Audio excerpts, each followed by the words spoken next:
உள் உணர்வாக நான் அளிக்கக்கூடிய அந்த இரகசிய செய்தியை ஏற்றுக்கொள்ளுங்கள், சுகமாக வாடுங்கள். உள் உணர்வாக நான் அமைக்கக்கூடிய அந்த இரகசிய செய்தியின் மீது நீங்கள் அமையுங்கள்.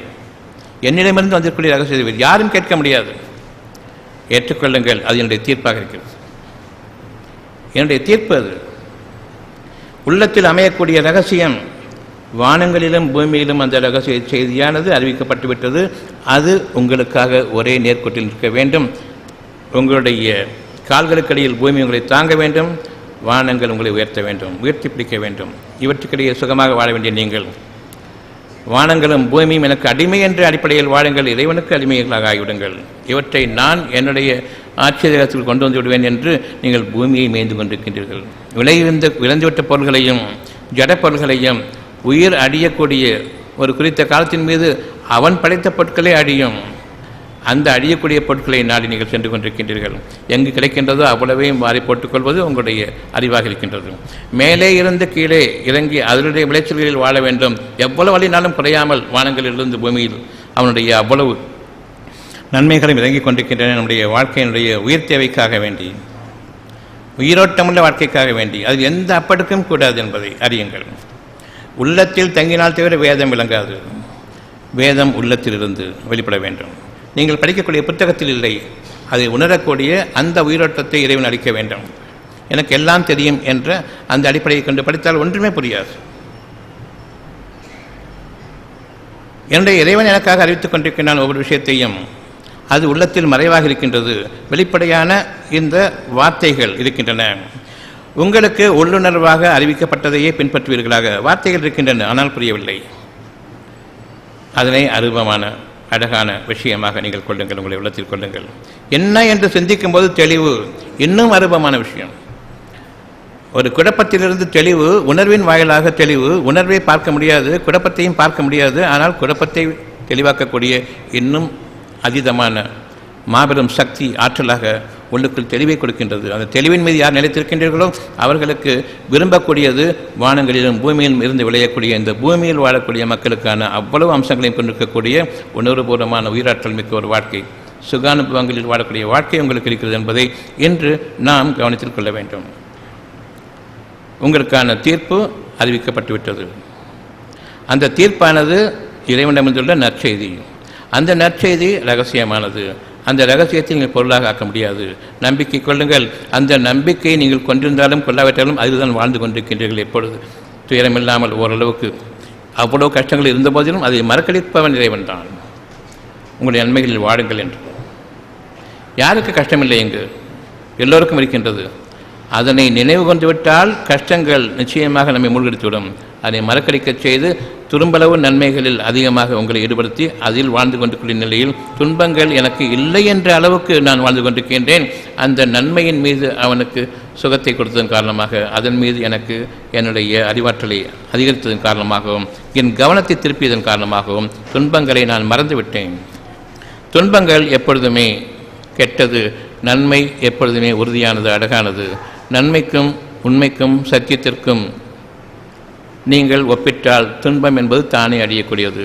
நன்மைகளை நான் கவனம் கொள்ளும் பொழுது துன்பங்கள் எனக்கு தெரியாது. அது இருந்தால் அல்லவா தெரிகிறதுக்கு. நான் எப்பொழுது துன்பத்தை நம்புகின்றனோ, நன்மைகளை எல்லாம் நான் பொருளாக மாற்றுகின்றனோ, துன்பத்தை நான் இப்பொழுது நம்ப ஆரம்பிக்கின்றேன். என்னுடைய மாயையான கற்பனையில் நான் வாடக்கூடிய நேரத்தில் பேய் பிடித்து கொண்டது போல், இல்லாத ஒன்று பிடித்து கொண்டால் மனம் எப்படி பேரித்து போகுமோ அதே போன்று இல்லாத ஒன்றை நம்பிக்கை கொள்ளும்போது உடலில் விளைகின்றது உங்களுடைய நோய்களாக.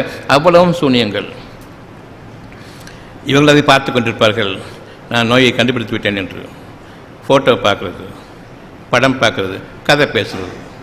அந்த உங்களுடைய எம்ஆர்ஐ ஸ்கேனும் உங்களுடைய இசிஜி, உங்களுடைய இஇஜி, இந்த உபகரணங்கள் எல்லாம் உங்களுக்கு பேசுமா?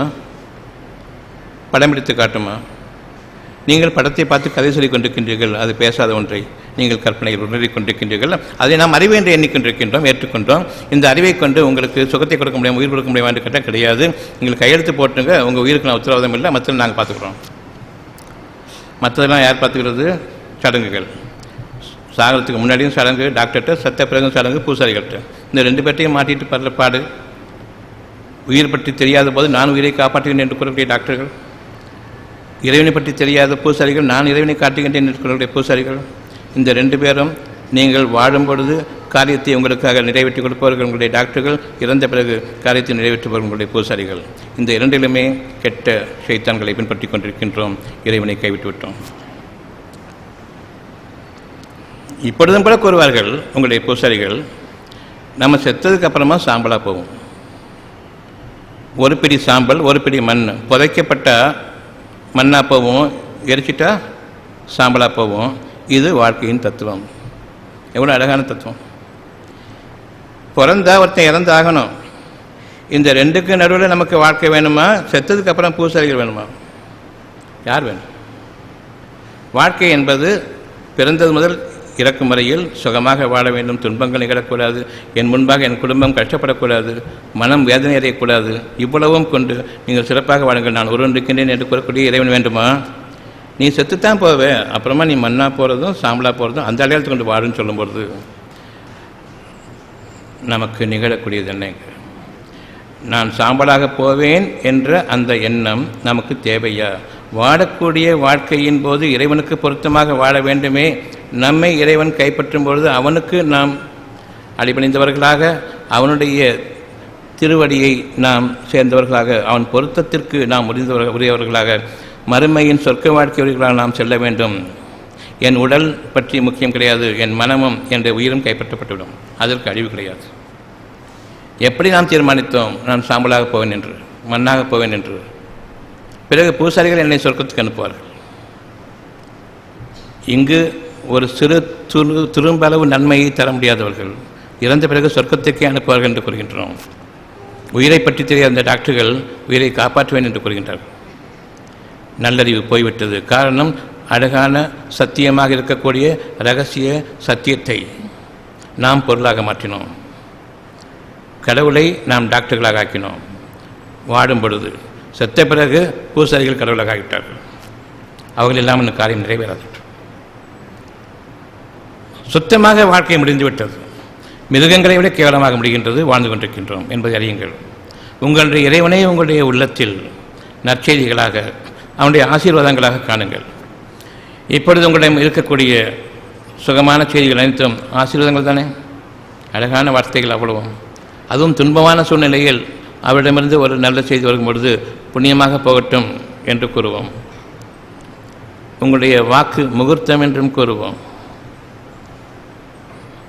பலன் அளிக்கட்டும் என்று விரும்புவோம். எதனை விரும்புகின்றீர்கள்? உங்களுடைய இருதயத்தில் ஏற்கனவே இறைவன் எதை அசுகமான செய்தியாக அனுபவித்தானோ அதை ஒரு மனிதர் கூறும்போது ஏற்கிறோம். அது அங்கு இதுதான் நமக்கு ஏற்கனவே அறிவிக்கப்பட்டது என்பதை மறந்துவிட்டு இது புதிதாக எண்ணுகின்றோம். இது வேண்டும் என்று விரும்புவதற்கு முன்பாக நீங்கள் வேண்டிவிட்ட ஒன்று மறந்துவிட்டீர்கள். அதோடு இது இணையும் பொழுது நீங்கள் நினைவூட்டப்படுகின்றீர்கள் உங்களுடைய தேவை என்ன என்பதை. ஒவ்வொரு நற்செய்தியும் இப்பொழுதும் நீங்கள் உங்களுடைய துன்பங்களை மட்டும் எண்ணுங்கள். வேண்டாம் வேண்டாம், இந்த துன்பம் வேண்டாம். பிறகு என்ன வேண்டும்? இந்த துன்பத்திற்கு நேர் அழகான மாற்றமான நன்மை வேண்டும். அதை உங்களால் கற்பனை செய்ய முடியுமா? முடியாது. ஆனால் வேண்டும் என்று கூறுகின்றீர்கள். எப்படி? இதுதான் இறைவனுடைய ஆற்றல். அறியாதவற்றை எல்லாம் உங்களுக்கு அறிவிக்கின்றான். ஆனால் அறிந்தவற்றை மட்டும்தான் நம்புவேன் என்று பிடிவாதமாக இருக்கின்றீர்கள். அந்த நேரம் வரும்பொழுது நான் இறந்தே போவேன் என்று இருக்கும் பொழுது இப்பொழுது நான் வாழ வேண்டும் என்று விரும்புவீர்கள். ஆனால் எல்லோரும் கூறுவார்கள் நேரம் வந்துவிட்டால் போக வேண்டும் என்று. அந்த நேரத்தில் நான் வாழ விரும்புவேன். காரணம், நன்மைகளை சம்பாதிக்க இப்பொழுது ஆசைப்படுகின்றேன். நான் வாழ்ந்த வாழ்க்கை அல்ல, இனிதான் எனக்காக வாழ்க்கை இருக்கிறது என்று அந்த நேரத்தில் கொள்ளக்கூடிய நப்பாசைக்கு நிச்சயமாக இறைவன் உதவப் போவதில்லை. இழந்துவிட்ட வாழ்க்கையெல்லாம் விரும்புவீர்கள். அந்த நேரத்தில் மிக பெரும் துன்பம். எந்த வாழ்க்கை நான் வாழ்ந்தேன், இனி எனக்கு வாழ்க்கை வேண்டும் என்று அப்பொழுது நல்லுணர்வு பெறுவீர்கள். அந்த நேரத்தில் நீங்கள் நல்லுணர்வு பெறுவதன் காரணமாக எந்த புண்ணியமும் இருக்காது. இப்பொழுது திரும்புங்கள் உங்களுடைய இறைவனிடம். அவனைத் தவிர கதியில்லை என்ற அந்த அடிப்படையை கொண்டிருக்கக்கூடிய அந்த வாக்குகளின் மீது நீங்கள் நம்பிக்கை கொள்ளுங்கள். ஒருபோதும் உங்களுடைய இறைவன் கொடுத்த ஒரு நற்செய்திக்கு ஊர் மக்கள், உலக மக்கள், மனிதர்கள் தங்களுடைய அறிவை கொண்டு ஒருபோதும் நெருங்கவும் முடியாதது என்ன என்று அவர்களுக்கு உணரவும் முடியாத நிலையில் நீங்கள் ஒருவருக்கொருவர் உதவியாளர்களாக இருப்போம் என்று நீங்கள் கூடி சேர்ந்து வாழ்ந்து கொண்டிருக்கின்றீர்கள். அது முடிவுக்கு வரும். அந்த நாள் வருவதற்கு முன்பாக இன்று கொஞ்சம் சிந்தித்து பார்த்தால் அந்த முடிவு இன்று வந்துவிட்டது. ஒரு மனிதனையும், ஒரு பொருளையும், ஒரு அறிவையும், மனிதனுடைய ஒரு உதவியையும் நான் பெற்றுக்கொண்டு அதில் அபயம் பெற்றவனாக நான் வாழ முடியாது. என் இறைவனோடு நான் தஞ்சமடைகின்றேன். இந்த உணர்வு வேண்டும். இதனை நீங்கள் மறுக்க முடியுமா? இறைவனுடைய தீர்ப்பு இப்பொழுது உங்களுடைய கஷ்டங்களுக்கெல்லாம் விடிவு சுகமாக வேண்டும் என்று இந்த ஆசீர்வாதம் உங்களுக்கு வேண்டுமா? இது ஆசீர்வாதம் தானே, உள்ளுக்குள் மறைவாக இருக்கக்கூடிய நற்செய்தி தானே. மனிதர்கள் கூறினால் ஆசீர்வாதம் என்று கூறுவீர்கள், இறைவன் கூறினால் அதற்கு பெயர் என்ன? இறைவனுடைய தீர்ப்பு, விடிவு உங்களுக்கு வந்துவிட்டது என்று. அந்த தீர்ப்பை நீங்கள் ஏற்க வேண்டும். உங்களிடம் என்ன தேவை என்பதை உங்களுடைய வாழ்க்கை முடியும் வரைக்கும் அறிந்து வைத்திருப்போம் இறைவன். நான் கேட்கக்கூடிய இன்னைக்கு உள்ளது, நாளைக்கு உள்ளது, நாளைக்கு உள்ளது, நாளைக்கு உள்ளது கேட்டுட்ருக்கேனே, இது வாழ்க்கை இல்லை. ஒட்டுமொத்தமாக கேளுங்கள், உருவம் நீங்கிவிடும். உங்களுடைய உள்ளத்தின் பக்கம் கவனியுங்கள், ஒரே இறைவனாக இருப்பான். உள்ளத்தை விட்டு வெளிப்புற கண்களில் பாருங்கள், பார்ப்பதெல்லாம் கடவுள். கடவுளை விட்டு விட்டு கடவுளை என்று கடந்த மகாசக்தி உள்ளத்தில் இருக்கின்றது, ஒரு வாக்காக, அவனுடைய வாக்காக. அவன் இல்லை, அவன் என்று கூறும்போதே நான் அறியாதவன், அவ்வளவுதான். ஆனால் இருக்கின்றான். இவன் என்று கூற முடியாது, அவன் என்று கூறுங்கள். பார்க்கக்கூடிய பொருள்கள் அல்ல இறைவன் என்பது. இருக்கின்றான், பார்க்க முடியாது, ஆகவே அவன் எங்கே என்று தெரியாது. அவன் கூறுகிறான், உங்களுக்கு சமீபமாக இருக்கின்றேன், உங்களுக்கு உணர்த்தி கொண்டிருக்கின்றேன். ரகசியம் பேசும்போது சமீபமாக இருக்க வேண்டுமா, தொலைவில் இருக்க வேண்டுமா? அப்படி என்றால் இறைவன் எங்கே இருக்கின்றான்? உங்களிடம் அழகான செய்தியை ரகசியமாக பேசிக்கொண்டிருக்கின்ற ஒவ்வொரு மூச்சிலும் பேசிக்கொண்டிருக்கின்றானே, உங்கள் உயிரை விட சமீபமாக இருக்கின்றான். அந்த பேச்சின் மீது, அந்த ஒரு வாக்கின் மீது நீங்கள் கொடுக்கக்கூடிய நம்பிக்கை தான் உங்களை வாழ வைத்துக் கொண்டிருக்கின்றது, சுகத்தோடு. கஷ்டங்களோடு கூடிய சுகம், அந்த சுகம் மேன்மையானது. கஷ்டங்கள் நீக்கப்பட்டு மறக்கடிக்கப்பட்ட நிலையில் இந்த சுகத்தினுடைய அனுபவ சுகத்தை அனுபவித்துக் கொண்டிருக்கின்றீர்களே, அது மலையளவு கஷ்டத்தை நீக்கி உங்களை சுகத்தில் வாழ வைத்துக் கொண்டிருக்கின்றது என்பதை அறியுங்கள். இறைவன் ஒவ்வொரு பொருளின் மீதும் பேராற்றல் மிக்கவன் என்பதையும் நீங்கள் அறிய வேண்டும். உங்களுடைய உள்ளத்தில் உள்ளுணர்வாக அமைக்கப்பட்டிருக்கக்கூடிய அந்த செய்தி நீங்கள் வேண்டக்கூடியதல்ல. இறைஞ்சி அவனிடம் நீங்கள் கெஞ்சி இதனை நிறைவேற்றிக் கொடு என்று கேட்பவர்கள். அவன் கொடுத்ததை நிறைவேற்றுவாய் இறைவனே. ஒவ்வொன்றுக்கும் காலத்தவனை இருக்கிறது என்று இறைவன் கூறுகின்றான். அந்த காலத்தவனை மீது எனக்கு பொறுமையை கொடு என்று கேளுங்கள். அவசரப்பட்டுவிட வேண்டாம். இன்று வாழ்ந்து கொண்டிருக்கூடிய வாழ்க்கை எவ்வளவு அமோகமாக இருந்தாலும் சரி, அது சாக்கடை வாழ்க்கை, எந்த நன்மையும் கிடையாது. நீங்கள் பொருள்களை கொண்டிருக்கலாம், பொன்னை கொண்டிருக்கின்றலாம், உங்களுடைய கால்களுக்கு அடியில் கிடக்கக்கூடிய அவ்வளவு விலை உயர்ந்த பொருட்களாக நீங்களாக அமைத்துக் கொண்டிருக்கிறேன், அவற்றை நீங்கள் பெருமையாக கொண்டிருக்கலாம். உணவு வகைகளில் ஏராளமாக வைத்திருக்கின்றான். எவ்வளவுக்கும் சரி, உங்களுக்கு மனதில் அமைதியோ நிம்மதி இருக்காது. உங்களுடைய உடல்நிலை வேதனைகள் உங்களை நீக்கிக் கொள்ள முடியாது. இறைவனை என்று திரும்புவீர்கள். அப்படி என்றால் இவை எல்லாம் எனக்கு உனக்கு கீழானவை, இவை எனக்கு தேவையில்லை என்று அந்த அடிப்படையை கொள்ள வேண்டும். இப்பொழுது நீங்கள் என்ன செய்வீர்கள்? இறைவன் வேண்டுமென்றால் எவையெல்லாம் உங்களுடைய பெருமைக்காகவும் உங்களுடைய வாழ்க்கையினுடைய ஒட்டுமொத்த அபயத்திற்காகவும் வைத்திருந்தீர்களோ அதிலிருந்து நீங்கள் செலவு செய்ய வேண்டும். உங்களுடைய பொருள்களிலிருந்து, நீங்கள் அதிகமாக நேசிக்கக்கூடிய உங்களுடைய பொருள்களிலிருந்து செலவு செய்யாத வரையில் எந்த நன்மையும் நாம் அடையப் போவதில்லை என்பது இறைவனுடைய வாக்கு. என்னுடைய வாக்கு நிறைவேற வேண்டும் என்றால் நான் உங்களுக்கு அளித்திருக்கக்கூடிய சத்தியத்திலிருந்து நீங்கள் செலவு செய்யுங்கள், பழகுங்கள். சுகம் வேண்டும் என்று உங்களுக்கு அறிவிக்கப்பட்டதில் இருக்கின்றது.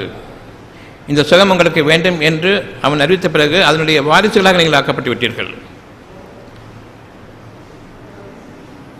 அவனுடைய வாக்கு உங்களுக்கு உங்களுடைய சொந்தமாக ஆகிவிட்டது. உங்களுடைய சொந்தமான அந்த வாக்கை நீங்கள் இப்பொழுது ஏற்றுக்கொள்ளுங்கள். நீங்கள் அதனுடைய உரிமைதாரர்கள். உங்களுடைய உரிமை, நீங்கள் அதற்கு வாரிசாக்கப்பட்டு விட்டீர்கள் என்பது பொருள்.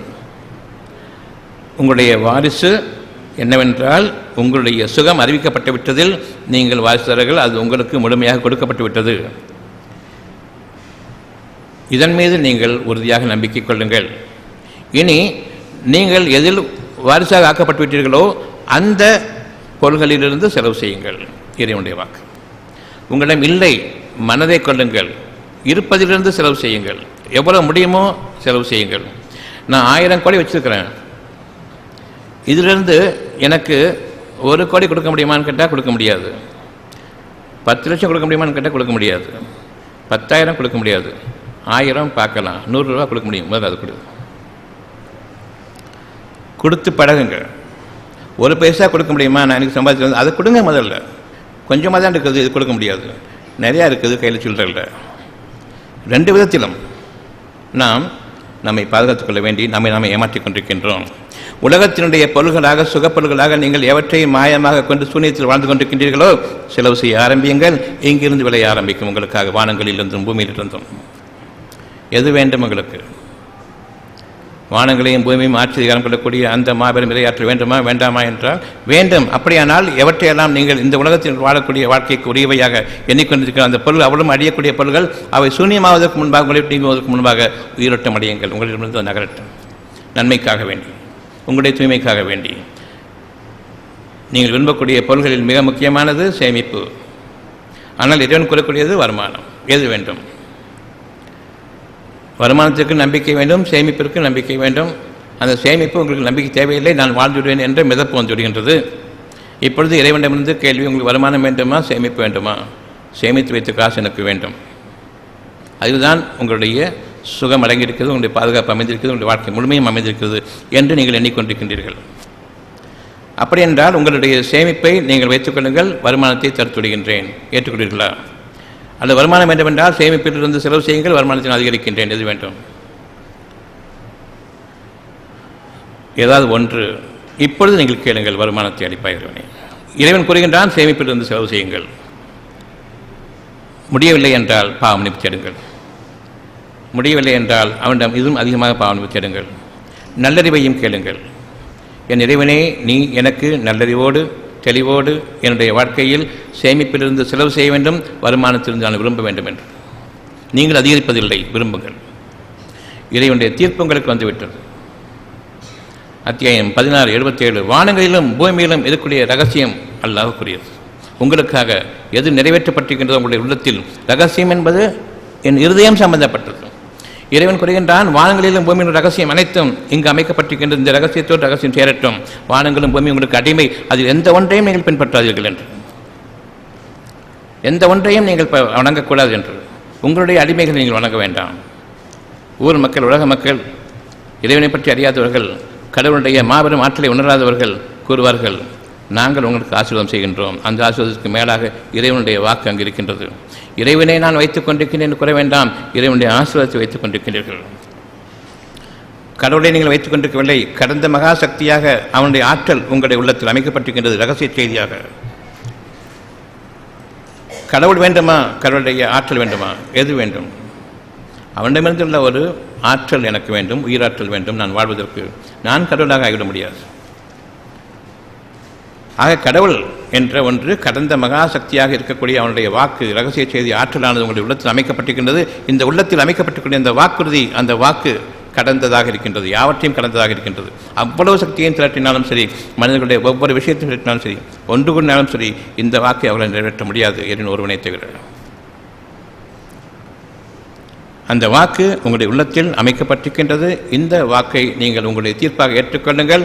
அந்த தீர்ப்பானது உங்களுக்காக நிறைவேறக்கூடிய அந்த நேரம் சமீபத்தில் இருக்கின்றது.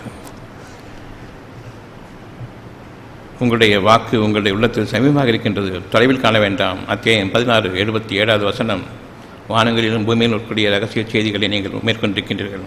அவ்வளவு ரகசியம் அவனுக்குரியது, ஏற்றுக்கொள்ளுங்கள். அவனுடைய தீர்ப்பு அது உங்களுடைய உள்ளத்தில் ரகசியம். அவனுடைய தீர்ப்பு இதுதான் உங்களுடைய வாழ்க்கை என்று, வாழ்க்கை முடியும் வரையில், முடிவதற்கு முன்பாக இந்த தீர்ப்பை ஏற்றுக்கொண்டு அந்த வாழ்க்கையில் வாழ்ந்து விடுங்கள். எனக்கு திருப்தியாக மனிதர்களை நம்பி சேர்ந்து விட வேண்டாம். கோயில்களிலும் மசூதிகளிலும் சர்ச்சைகளிலும் உங்களுடைய வாழ்க்கை இல்லை, உங்களுடைய உள்ளத்தில் இருக்கிறது உங்களுடைய வாழ்க்கை, அங்கு அமைந்திருக்கிறது என்னுடைய வாக்கு, ரகசிய செய்தி, இறைவனுடைய வாக்காக மாபெரும் ஆற்றல் மிக்கதாக அமைந்திருக்கின்றது. ஏற்றுக்கொள்ளுங்கள். வானங்களும் பூமியை மிகைத்து நிற்கக்கூடிய அந்த வாழ்க்கையில் நீங்கள் அமைவீர்கள். வானங்கள் முதலாக பூமி வரையில் எந்த ஒன்றையும் உங்களுடைய இறைவனாக ஏற்றுக்கொள்ளாதீர்கள். கடவுள் என்பது, இறைவன் என்பது இறைஞ்சதுக்கு தகுதியான அந்த ஆற்றல் வாக்காக இருக்கின்றது. அந்த வாக்குறுதியை ஏற்றுக்கொள்ளுங்கள். இன்று முதலாக நமக்கு கோயில்களோ மசூதிகளோ சர்ச்சுகளோ கிடையாது. உள்ளம், அங்கே இருக்கக்கூடிய இறைவனுடைய வாக்கு, அதை நம்பிக்கை கொள்ளக்கூடிய சக்தி, அதனை நான் இறைஞ்சுகின்றேன் இறைவனிடம். என் இறைவனே, எனக்கு சக்தி, நம்பக்கூடிய சக்தியை, தெளிவை அளிப்பாயாக. இந்த தெளிவின் மீது இன்று முதலாக நம்மை நம் இறைவன் அமைப்பதற்காக வேண்டி இறைவனிடம் திரும்புகின்றோம். என் இறைவனே, நான் எதனை கேட்டுக்கொண்டேனோ உண்மையாக்கிக் கொடு. நான் எதனை உணர்ந்து ஆம் என்று என் உளம் ஏற்றுக்கொண்டதோ அதனை நீ என் வாழ்க்கை முழுமைக்கும் நன்மையாக்கிவை. எந்த ஒன்றிலிருந்தும் நான் தவறிவிட வேண்டாம். நான் ஏற்றுக்கொண்ட ஒவ்வொன்றும் நான் மீண்டும் எனக்கு நினைவு கொண்டு வர முடியாது. இருந்தபோதிலும் நீ மறப்போனில்லை. உன்னிடம் பொறுப்பேற்படுத்துகின்றேன். ஒவ்வொரு செய்தியையும் நான் மறந்துவிட வேண்டாம் இறைவனே, நான் மறந்துவிடலாம், உன்னிடம் பொறுப்பேற்படுத்திவிட்டேன், நீ மறப்போனில்லை. நான் எதனை ஏற்றுக்கொண்டேனோ சத்தியம்தான் என்று அதை நிலைப்படுத்தி விடுவாயாக, என்னையும் என் குடும்பத்தினரையும் என் சந்ததிகளையும். நிச்சயமாக பொறுப்பேற்றுக் கொள்வதில் நீயே மிகச் சிறந்தவன், வாக்குறுதிகளை அளிப்பதிலும் சிறந்தவன். என்னுடைய இந்த ஒப்படைத்தலுக்கு நீ ஒப்புதல் அளித்து விட்டாய் என்ற அந்த திருப்தியுடன் இன்று என்னுடைய வாழ்க்கையை புதிய வாழ்க்கையாக, உன்னுடைய தீர்ப்பை ஏற்றுக்கொண்டவனாக அழகான வாழ்க்கையில் நாங்கள் நுழைவதற்கு எல்லா விதங்களிலும் வானங்களிலும் பூமியிலும் எங்களுக்கு உதவி செய்வாயாக இறைவனே. நிச்சயமாக எங்களை உன்னிடம் சமர்ப்பித்து விட்டோம். எங்களுடைய கவலைகள் நீங்கின. நீங்களும் உங்கள் குடும்பத்தினரும் நோய் நொடியற்ற ஆரோக்கியமான மன அமைதியான வாழ்க்கை வாழ ஆசையா?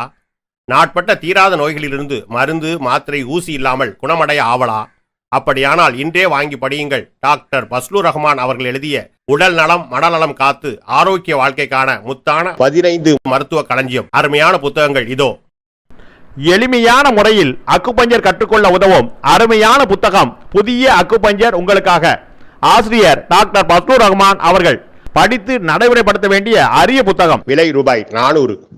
நோய்களிலிருந்து பாதுகாத்துக் கொள்ள உதவும் மருத்துவ களஞ்சியம். மருந்துகளால் வரும் நோய்கள். ஆசிரியர் டாக்டர் பஸ்லூர் ரஹ்மான் அவர்கள். விலை ரூபாய் 250. நீங்கள் ஒவ்வொருவரும் வாழ்க்கையில் வெற்றி பெற வேண்டுமா? நீங்கள் வாங்கி படிக்க வேண்டிய, உங்கள் வாழ்க்கையில் கடைபிடிக்க வேண்டிய அருமையான தொகுப்பு டாக்டர் பஸ்லூர் ரஹ்மான் அவர்கள் எழுதிய வெற்றிக்கு மேல் வெற்றி. விலை ரூபாய் 350. நோய் நொடியற்ற வாழ்க்கைக்கு உதவும் பயனுள்ள மருத்துவ கடைகள் பாகம் 1.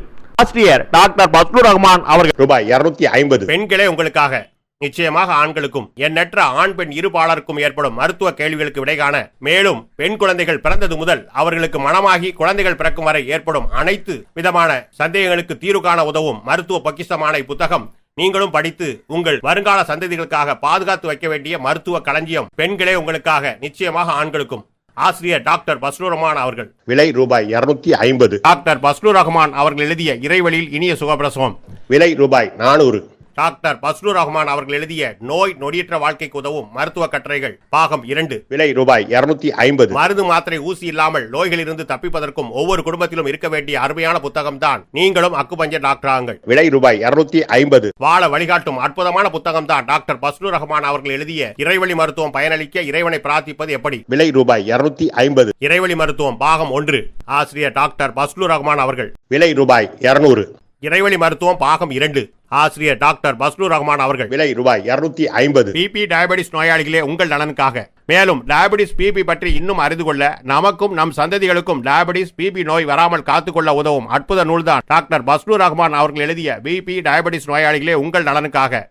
ஒவ்வொரு வீடுகளிலும் அவசியம் இருக்க வேண்டிய நூல்தான் பிபி டயபெட்டிஸ் நோயாளிகளே உங்கள் நலனுக்காக. விலை ரூபாய் 250. டாக்டர் பஸ்லூர் ரஹ்மான் அவர்கள் எழுதிய எப்படி கற்றோம். விலை ரூபாய் 350. மேற்கண்ட 15 புத்தகங்களை வாங்க தொடர்பு கொள்ளுங்கள். Health time publication, Chennai.